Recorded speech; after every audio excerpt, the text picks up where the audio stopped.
Welcome to Shofar Planted 2020 for the UK and Europe. Due to the restrictions of COVID-19, we can unfortunately not spend time in the lovely English countryside as planned, but we still trust that this will be a memorable time together. We trust that you will be able to follow all the sessions with us and that the discussions will lead us to action after the weekend. Therefore, we changed the format of the sessions this year to be followed with discussions and feedback after each session in breakout room format. Because you selected the stream you would like to follow with registration already, we will be able to allocate you into that breakout room straight after the session. Kindly bear with us as we do the allocation after each session manually. You will automatically be redirected to the main session after each discussion session for feedback to the main group. We are excited to announce that we will have a planted weekend next year in the Netherlands. Stay connected to receive information on the date and venue during the course of the year. The next session will start at 2 p.m. Our speaker will be Philip Boshoff and he will talk about wineskins that embrace change. Kindly keep your Zoom audio on mute during the speaker sessions in order to avoid background noise. Hello everyone, my name is Sifiso. For those who don't know me, it is an honor to bring you the offering word today. I want to read from Psalm 46 verse 10, which says, "Be still and know that I am God." So, as the word says, I want to encourage us to be still right now, just for a few seconds. Be still and know that I am God.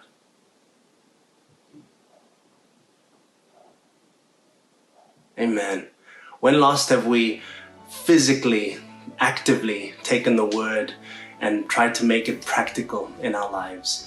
As you have given, I'm sure there are many things that you are trusting God to do for you.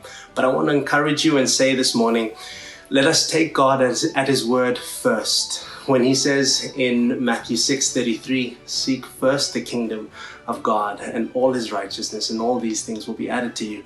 Let us be diligent to do that. In this word, in Psalm 46, asking us to be still and know that He is God, let us do that first. To be still.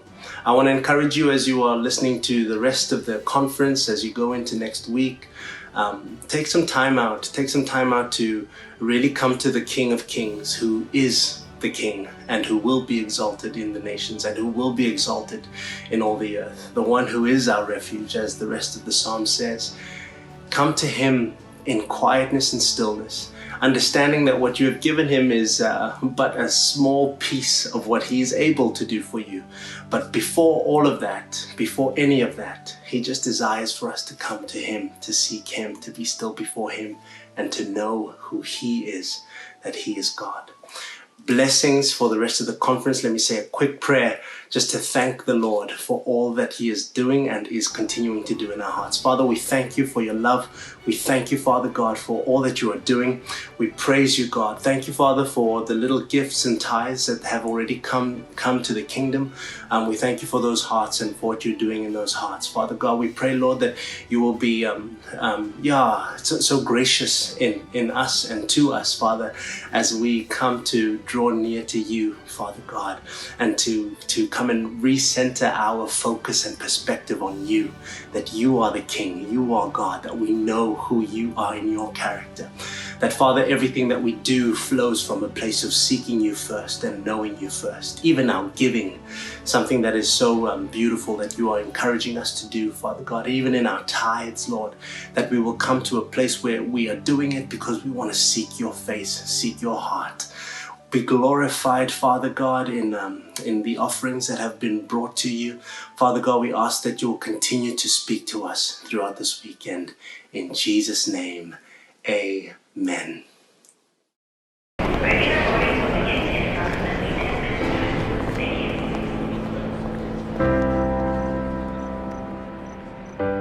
Wake up, you sleeping giant, for your time has come. Let your eyes be opened, for the sky is the limit, and your sight restored. Wake up, you sleeping giant, for your time has come. No reason to be called the little one. for your wisdom has exceeded, and others seek for your guidance. Wake up, you sleeping giant, for your time has come. You will break new ground among the nations, for your head is like flint, and no ground too hard for your master. Wake up, you sleeping giant, for your time has come. Break your shackles, there are no limits, for the new thing will be fresh in your understanding, and the old forgotten.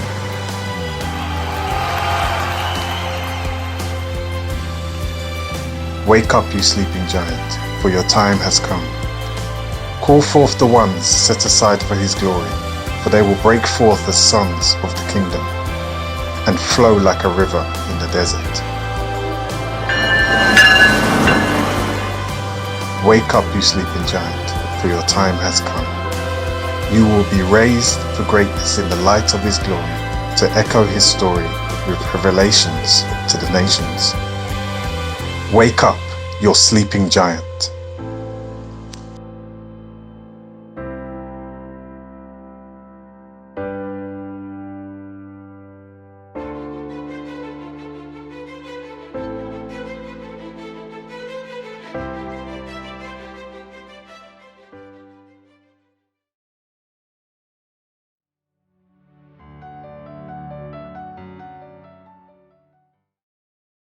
Our next speaker is Heinrich Titus.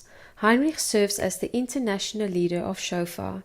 Together with his amazing supporting wife Nikki and their 3 beautiful children, they pastor the Shofar Church in Somerset West, South Africa.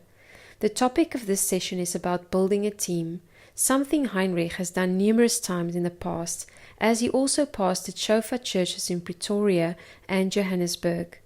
Heinrich, what an honor it is to listen and to receive from you today. Oh, thank you, Atlas. And what a massive, massive privilege to be with you guys, like Hercules said. Normally, we would have been there now, and it truly is one of the highlights of our year. Being in the UK and the Netherlands last year, we were smack bang in the middle of summer. There with you guys. It was a wonderful, wonderful time. And so we're now sending you greetings from a very cold Western Cape here in South Africa. I'm sending you greetings from my braai room. It's very cold here, but it's a lovely sunny spot that we have, and we're really looking forward to being with you guys again next year. So it looks like it's going to be twice in a row for us in the Netherlands for Planted. So looking forward to that. And thankful as well for technology. On the one hand, we can't be with you guys physically, but on the other hand, also we're able to gather like this, and it is amazing to see the little baby Rose. What's her name again? Annabelle Rose. To see Annabelle. Yes, last time I saw Yolandi and Marco, Yolandi was here in Somerset West. I think the baby arrived already. You still pregnant with her? It was almost. It was really close. Yeah.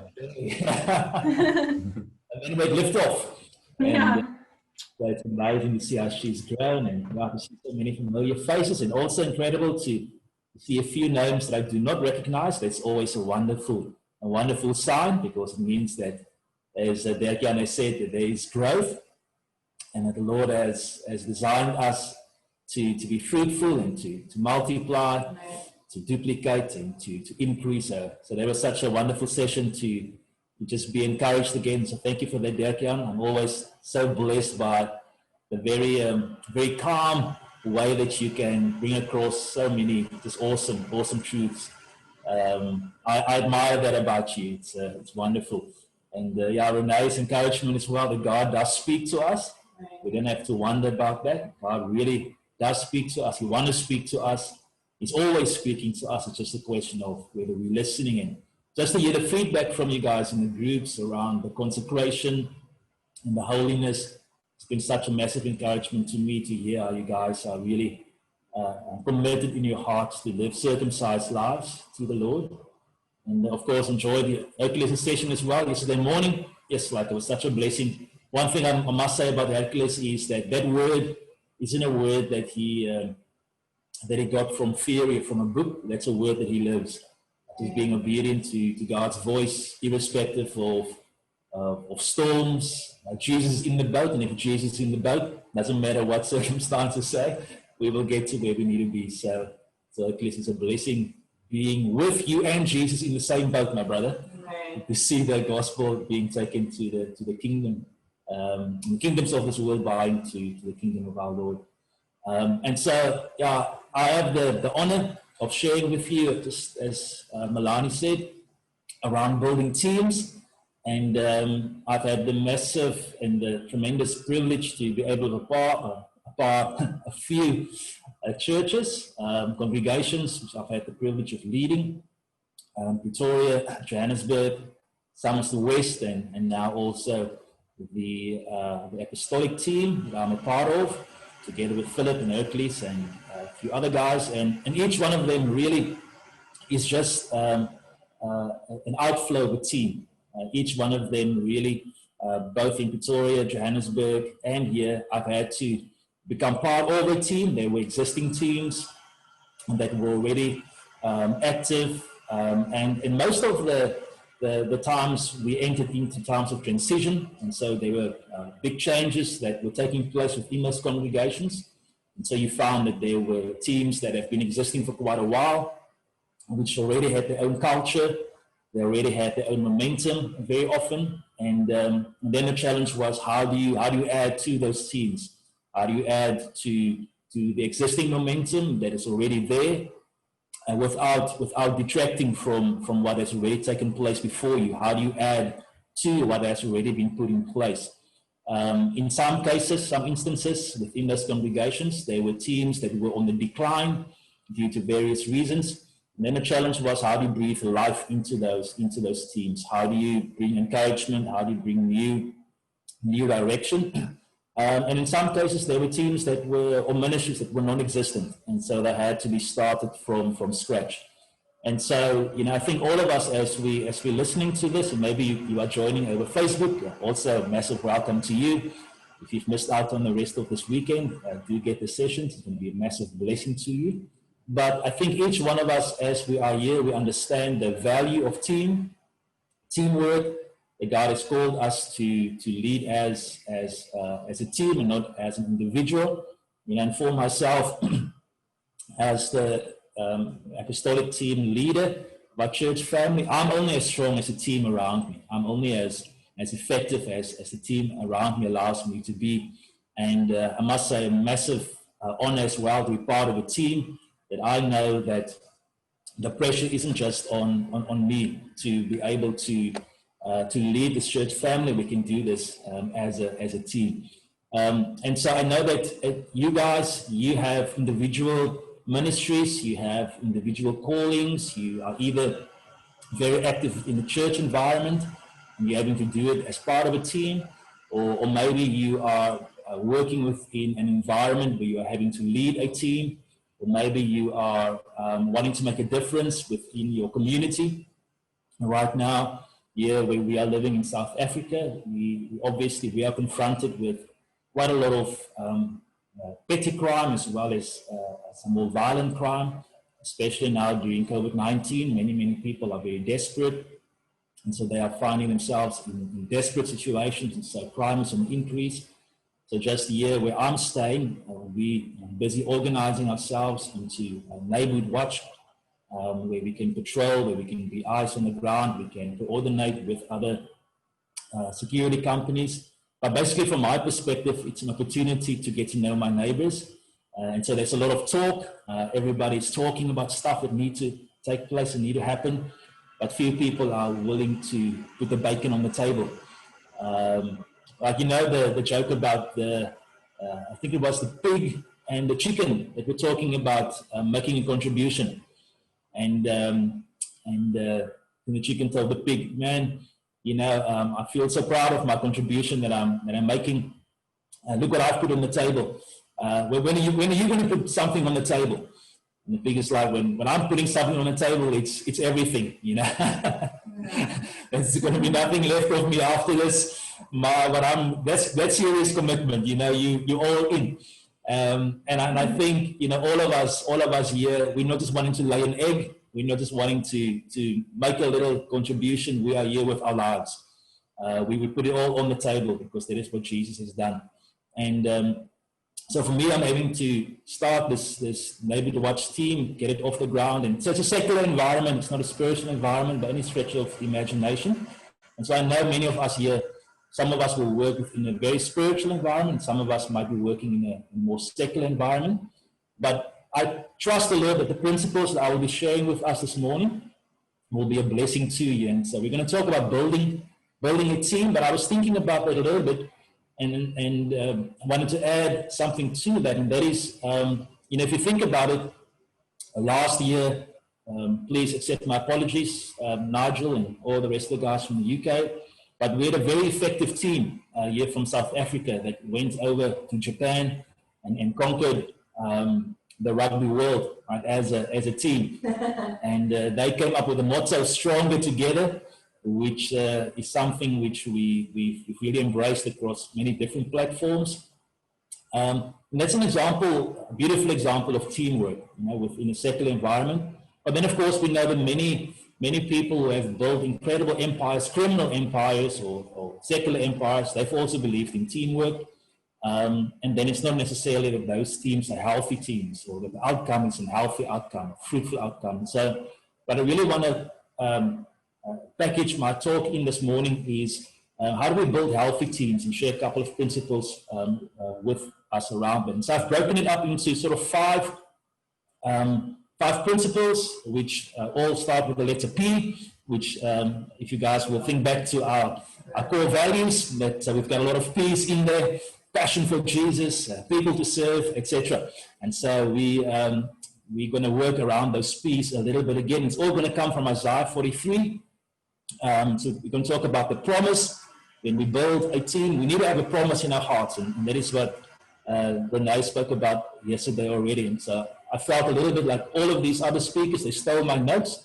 So as Melanie said this morning in intercession, that really planted, it's about this puzzle, this beautiful puzzle that the Lord gives us, and He gives each one of us different puzzle pieces. But it's been amazing to see how many of my puzzle pieces have been given to others as well. So I'm just going to add a little bit more to that. We're going to talk about the promise, we're going to talk about the people, we're going to talk about the person, the process, and the purpose. Let me pray for us. Father, thank you so much, God, that you are the God of our lives. You are King of our lives. You are King, the Lord of our church family, and the amazing fact that we can be united this morning, God, in the Spirit. Lord, even though we are separated by thousands of kilometers, Lord, we are one in you. We are bound together, not just by your Spirit, but also by a common purpose, Lord, to see the echoes, Lord God, of your kingdom reverberate throughout all the nations, Lord God, to have the echo of your voice, Lord, of your will and of your purpose displayed throughout the nations, God. And so thank you for this morning. Thank you for every heart that you have prepared, Lord. God, my heart just also resonates with the word that Hercules brought yesterday morning, God, that there are those that have been in the battle, but they have become a little bit battle weary. And Father, I want to pray, God, just a spirit of encouragement upon them, Lord, to pick up the sword again, to take up the shield again, God, to position themselves, Father, where you have called them to. In Jesus' name, amen. So the first verse I want to read for us is Isaiah 43, verse 5 to 7. We, of course, know that our main portion of Scripture comes from Isaiah 43, verse 10. And I'm gonna backtrack a little bit and go to Isaiah 43, verse 5. And it says, "Fear not, for I'm with you. I will bring your descendants from the east and gather you from the west. I will say to the north, give them up, and to the south, do not keep them back. Bring my sons from afar, and my daughters from the ends of the earth, everyone who is called by my name, whom I have created for my glory. I formed him, yes, I have made him." And I think the power of God's word as we start building our teams, and I don't know what phase of team building you are in. So you're going to be breaking up into our different groups. You might just have added yourself to a team, and maybe you're not the leader of the team. or maybe you are the person that has the vision, and therefore now you've got the job as well because you have this dream. Maybe you're part of a strong team, or you're part of a team that you have to rebuild from scratch.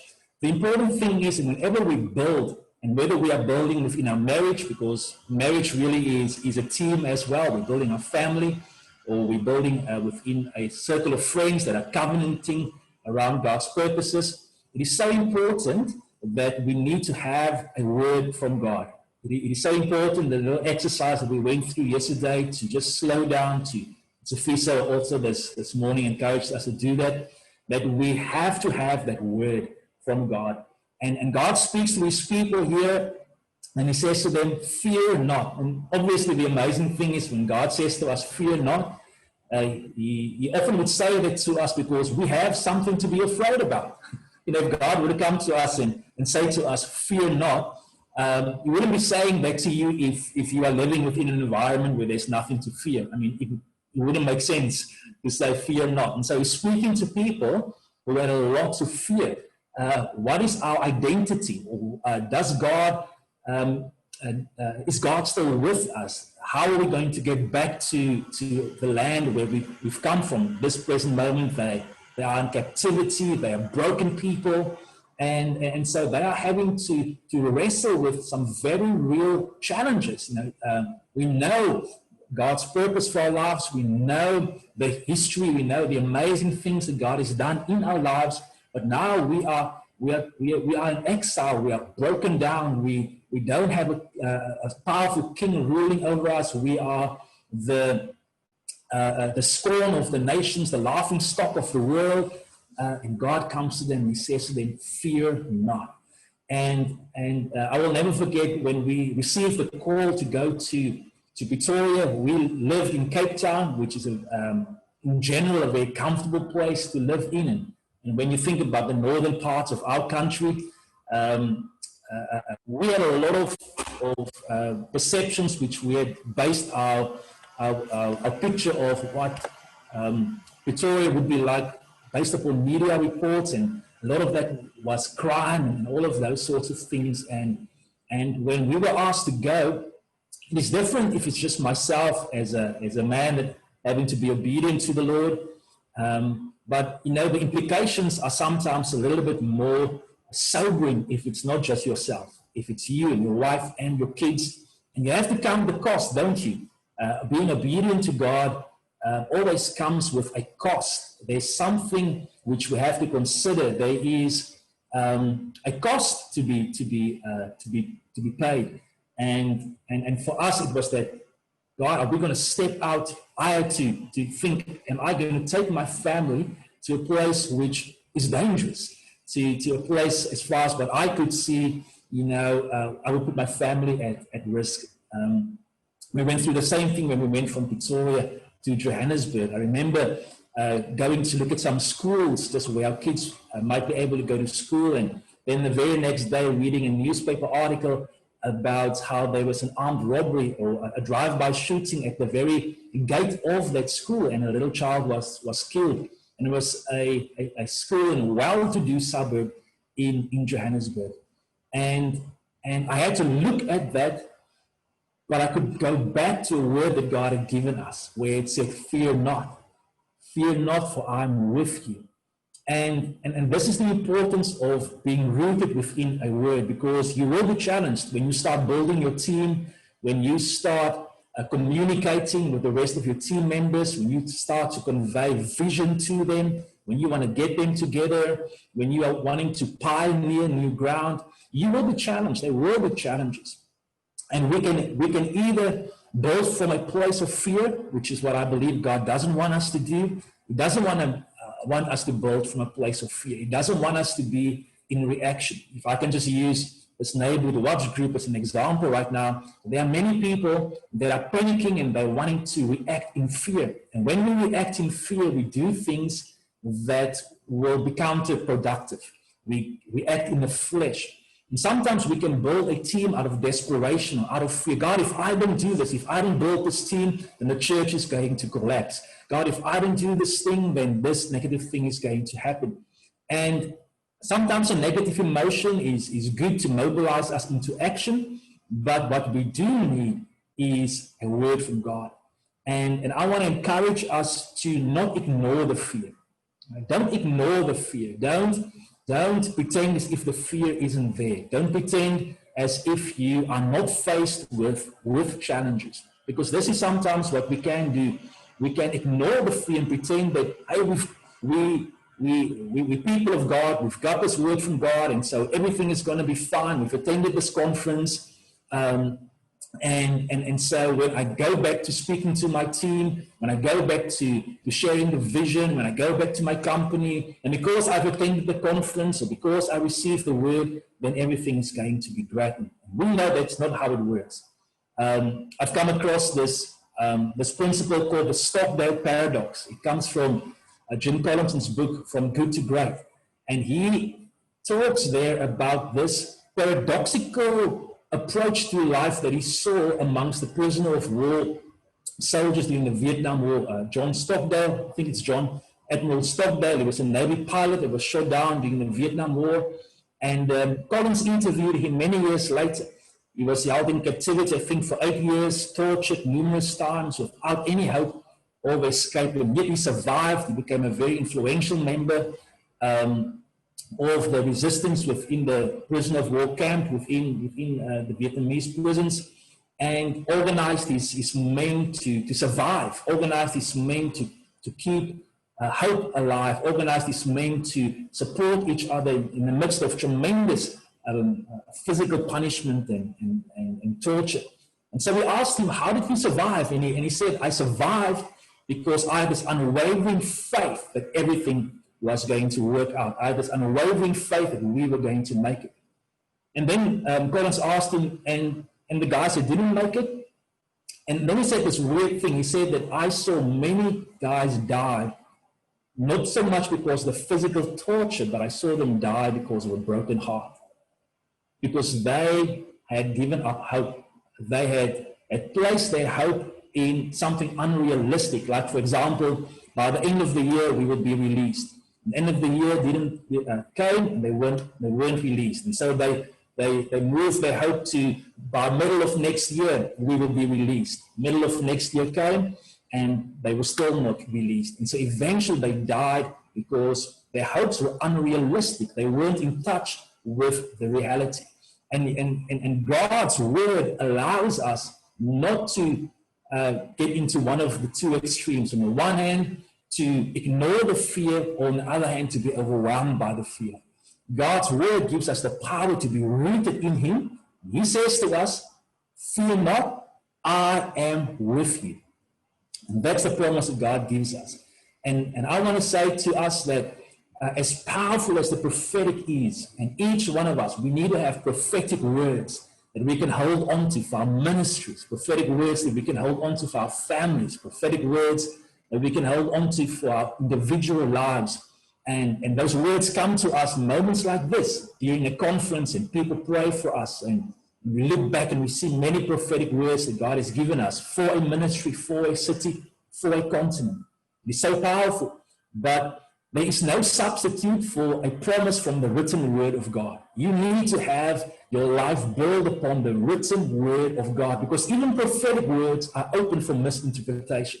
Even prophetic words are words which we receive and we hear and we see in part.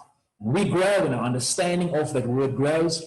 For me personally, what has carried me through the fluctuations of team building, where some teams, they flourish, some teams are receptive to what I want to share with them. Some teams have amazing people that come on board. Some teams have people that seem to be resistant to change. What has carried me through was the promise that Jesus gave me that he is with me. Whether my team is successful or not, whether my team flourishes or not, whether my team is receptive to me as a leader or not, Jesus is with me. And that's a promise that is true for each one of us. He is with us. Fear not, for I am with you. And so what will your ministry look like? What will your next step look like, knowing that he is with you? He is with you. And so I want to encourage you, as you are going to think about practical steps for building your team, Build it upon the promise of Jesus' presence. He is with you. It doesn't matter whether your team is 2 people strong, 5 people, or 50 people strong, nothing can remove that promise from your life. And if you have that promise, and if you focus on that promise through the difficulties, you're going to be okay, because that promise stands forever. He is with you. Do not be afraid. And so the first promise that God gives us is the promise of his presence. But the second promise that he gives us as we build our teams is this beautiful second part of verse 5. He says, I will bring your descendants from the east and gather you from the west. Right? And so the first promise he gives us there is his presence. And the second promise he gives us, as Bert-Jan said yesterday, is he promises us growth. Okay? So he promises us as we embark upon building our team, he says, I'm with you, irrespective of what happens. But also, I'm promising you that I will bring those to your team that you need. And you've got to put your faith and your confidence in that. God's presence and God's ability to perform his word. And so what has been a massive blessing to me was to be able to face the hard facts within my environment. Right? Face them head on. What is the hard fact? What is the hard truth that my ministry right now is facing? What is the one thing that is when I'm thinking about building my team, when I'm thinking about building my marriage, when I'm thinking about building our marketplace ministry group, when I think about building something that is going to a parents' prayer group at school, what is that thing that is right now staring me in the face? Is it the apathy of the people around me? Is it the lack of skill for the sound team? Is it the lack of finances for my finance team? Is it the bitterness and unforgiveness amongst the team members? What is that hard thing that you are facing right now? And face it head on with the promise. Jesus says, I'm with you. And secondly, he says, I'm going to give you not just people, I'm going to give you not just team members, but I'm going to give you sons. I'm going to give you sons. Right? I'm going to give you people that are going to buy into your heart. That is God's promise. And that's a promise for every one of us who wants to build a team that brings glory to God. That is God's promise to us. And my prayer is that you will, from that place, the promise of God's presence and the promise of God's power to bring the increase. Right? And so I just want to pray for each one of your teams quickly. Father, I want to pray, Lord, for every team represented here. I want to pray, God, for those that have said yes to building their teams. And God, at this present moment are feeling discouraged, at this present moment are facing obstacles, at this present moment, God, are facing things that are difficult even to articulate and maybe even difficult to be honest about. God, and I want to pray the reality of the promise that you are with them, God. These team builders have put up their hands, Lord, to say, we will build, God.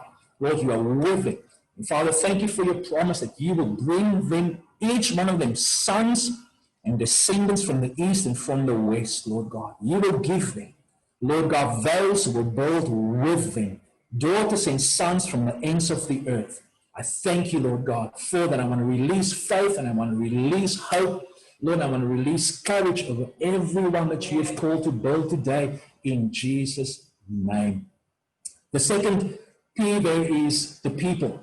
Right? So the first thing I have to do as a leader, I've got to say, I've got to steward God's presence and I've got to steward my faith. And this has got nothing to do with my team. This is all about me, the promise. I can't look to my team to keep me excited. I can't look to my team to be the ones that give me the vision. I remember in Johannesburg, I had this massive dream for how we were going to cleanse the spiritual atmosphere as an intercession group. And so I shared the vision for a couple of weeks and I preached from the pulpit and then called for a prayer meeting. And we were going to cleanse the environment spiritually. We were going to blow the shofar. And there was a hill outside of the city of Johannesburg. We were going to get up onto that hill and we were going to pray and we were going to worship and we were going to just do battle. And so when the time came, it was myself and 2 other people, out of a church of over 100 people. And in that moment, I had to decide, am I going to be angry? Am I going to be discouraged because of the people who are not with me? Or am I going to celebrate the people that are with me? Right? And so that's the second bit that I want to speak to you about, and that is the people.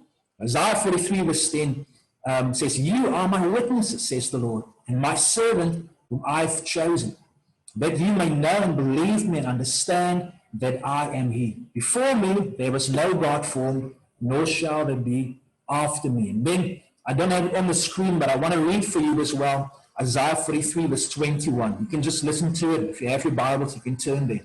Isaiah 43:21. It says, this people I have formed for myself. Right? Speaking about the witnesses. You are my witnesses, God says. And then in verse 21, this people, these people of witnesses, I formed for myself. They shall declare my praise. And so here's the challenge for us as we live with faith, that our teams have been designed to grow. Right? They've been designed to grow. That little group of 3 people that took that copy, that little hill for Jesus. We went up onto that hill, and some guys came back that were busy doing incantations and curses up on that hill, and we walked past them. We felt so in a sense almost outnumbered, until we began to pray and get into the Spirit, and our eyes were opened up to see that those who were for us in the Spirit were more than those who were against us. But it took time for that spiritual reality to translate into a physical reality, whereas a few months later, we actually were 20 or 30 people that could go up onto that hill. We could physically cleanse that hill. There was a little building where the Satanists would come together. They would take pictures of people who lived in that community and put all sorts of curses on them. We could physically cleanse that place. And now, many years later, the culture of intercession has been established, and the intercessors are still praying there. It's got nothing to do with me, or even with a pastor there. Something has been birthed in the Spirit. But it took time for that spiritual reality to manifest in the physical. And if you want to build a team, you have to build a team with a faith that we are going to grow, with a faith that God is going to send me the musicians, God is going to send me the wise financial stewards, God is going to send me the children's church champions, God is going to send me the evangelists that are going to go out into the community. But even though my heart is open for them to come, I have to be present with this people. God says, this people I have formed. So am I present with the people God has given me? Not just am I living for the people God will give me, but am I present with the people God has given me? Who did God give me? It's an important question for you to consider. Who did God give me? Who did He place in my life? And if you don't know, then ask Jesus to open your eyes. And I'm not talking just about their names, but who are these people? Who are the people that God has given? What are their stories? What are their stories? What is their journey? Because the beautiful thing about a team provides us with an opportunity to be known. You know, now with social distancing and all of the challenges around that, and even Zachary shared with us yesterday that we can't go on doing church the same way. You know, there's a massive opportunity for us to provide a space for people to be known. People want to be known. People don't just want to be pieces on a chessboard that get moved around so that we can fulfill our individual visions, you know, be it for ministry, and be it for whatever. People want to be known, and teams give us an opportunity to create a safe space where individuals can be celebrated, individuals can be known on an intimate level, that maybe within a bigger church environment or within a bigger community environment, they will not be able to be known that way. Right? So think about the people God has given you. Who are those people? And think about ways in which you can celebrate them. Think about ways in which you can actually see them. You know, we're looking at each other now via a computer camera, and so often we look at each other through different lenses. We look at each other through lenses of our own experience. We look at each other through lenses of our own culture and all sorts of different things. And people want to be known. And so as a team leader, you have to take the time to get to know these people. Don't live with that frustration of the people still to come. Live with a spirit of celebration of the people God has given you. But at the same time, you have to prepare for those that God will give you. And that's, as a leader, that is what God calls us to do. How do I celebrate those God has given me? And how do I prepare for the next generation? And then, so just a simple question, and I'm just throwing a few questions out at you that and we will repeat a little bit later on for the group discussion. But as a leader, I'm thinking, how can I leave this space in a better condition for the people that are coming after me? So on the one hand, God, you've given me these 2 or 3 people. How can I nurture them? How can I celebrate them? How can I be present with them? These are the people God has given me. And so I'm going to preach my heart out at these people. I'm going to invest myself in these people. But at the same time, God, how am I going to create a space for the descendants, for the sons and for the daughters that you are going to give me? And that basically just boils down to, how can I leave this place in a better condition? How can I create a launching pad for those who come after me? And then I think, what would I have liked if I come to this team? What would I have enjoyed to have? Or what would I have appreciated to have when I came to this team? Now, how can I put this in place for those who are coming after me? And so, when God says He's giving us sons and daughters, He's wanting us. I'm thinking about Jesus, who says to His disciples, I'm going away, but I'm giving you the gift of the Holy Spirit. Now, I'm giving the gift of the Holy Spirit to you, and I'm giving the gift of the Holy Spirit to those who will come after you. And it's the greatest gift. It's better for you that I go away so the Holy Spirit can come. And each one of us, we carry a gift inside of us. We carry a gift. That's why God has chosen you to be the leader.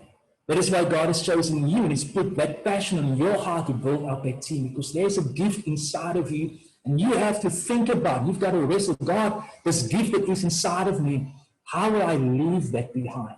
And if your heart is to see the lost come to salvation, and you've got to build it into your team. If your heart is to reach out to the little ones and make them feel special, you've got to build that out in your team and leave that behind as your legacy. God has called you to leave behind a legacy. I'm trying and pick up pace. That the third P there is the person. And the person, I'm going to combine that number 3 and 4. I'm going to just put them together. The person and the process. Right? Isaiah 43 verse 7. Everyone who is called by my name, whom I have created for my glory. I formed him, yes, I have made him. And then verse 21 again. This people I formed for myself, they shall declare my praise. This people I formed for myself, they shall declare my praise. And what we see there is something so beautiful, and that is that the person that is building the team, what has given me a great measure of peace over the years with my teams, was to understand that I've got to build this team, yes, but primarily, if you look at this chapter, what we see here is that over and over again, God says, called by my name, I have formed, I have created, I have made, I have redeemed. And so what we have to find our confidence in is that God is more committed to building a team than what you could possibly think. Right? God is the center of our teams. We had this theme that came through over and over again. Let me rather put it this way. God wants to be the center of our teams. Zachary said that as we put God first, God vindicates us and God backs us. But what we have to understand is that I want to come alongside God and partner with Him, because He's busy doing the shaping. He's busy doing the molding. He's busy doing the forming. He is busy doing the calling. He has called people by name to be part of your team. He has shaped the team members for a very specific function, a very specific purpose, even before He called them into your team. Some of you guys are going to be journeying with people, and they are not going to have a cooking clue as to what God has called them to do. But God is busy working in them. He is busy shaping them already. And our purpose as leaders is to discover, what is God doing in people's lives? What is God doing? How is He busy shaping those that He's adding to my team? How did God shape John, Sue, that's on this team? And the only way that's going to happen is if we spend time with them. We've got to ask the story about their testimonies. We've got to ask them, what's going on in your life? What is God doing? And sometimes they won't even know, but as they share that with you, you're going to be seeing things. Okay, and the reason I want to mention this to you is how it helped me was it enabled me to just trust God with my team members, to trust God with it. You say, God, there are things happening here. I see an outcome. I have certain goals for my team, but man, you have already started doing something. And all I want to do is I want to partner with you in shaping this team. I want to find out, God, when should I be challenging and when should I actually be comforting? And I'm only going to find that out as I pray for them. I'm going to find that out as I get to know them. Because God is busy doing stuff in their lives. And I had to surrender some team members to God and say, God, so this is the 5th time that we're calling this meeting and only 3 of the 10 have come. I've got to surrender the 7 into your hands. I've got to surrender them. I've got to trust you that you are busy doing the shaping. And so what that does do, it frees me from going into manipulation and into control. I don't have to control a team. I don't have to manipulate anybody into serving a great vision. If I only can give them a vision that's big enough and great enough, then they're going to buy into it. And there's a place for, and we'll talk about that now, where the vision is crucial. You have to cast that vision. But don't rely upon the vision to be able to keep people connected to the team. Trust God. I had to, I wish I could emphasize this more. Over the years, the greatest blessing for me within the environment of uncertainty when it comes to leading a team was to say, God, this team is your team. This team is your team. I can encourage, I can cast vision, I can put the structure in place, but at the end of the day, God, you've got to give me the right people. At the end of the day, God, you've got to take the wrong people off this bus. And then God is faithful. And He gives you the right people, and He opens the door for the wrong people to get off the bus. And so I want to encourage you, don't manipulate, don't control, surrender your team into God's hands. And right now, even, there might be some of you, there are people, you just have to let them go, all right? Let them go into God's hands, so God can do with them what He needs to do with them. Then lastly, the purpose. Everyone who is called by my name, the scripture says, whom I've created for my glory. Right? And so our teams do not exist for our glory. And so I had to search my heart very often. The word says that God has created them for us in terms of allowing the purpose of God's creation of the team to drive our vision is so important. Okay, we have to submit, each one of us, we've got individual visions for our teams. And that is so important. Individual visions for our ministries, and I love the overarching vision that has come to the fore here, and that is to see God's voice echo through the nations by putting Him first. And what that means is, when it comes to building teams, it's not just so much about what we do, It's also about how we do it. Okay? It's also about how we do it and about why we do it. And that means that we have to investigate our visions. As a church family, our vision is to make disciples, to raise up leaders and plant churches.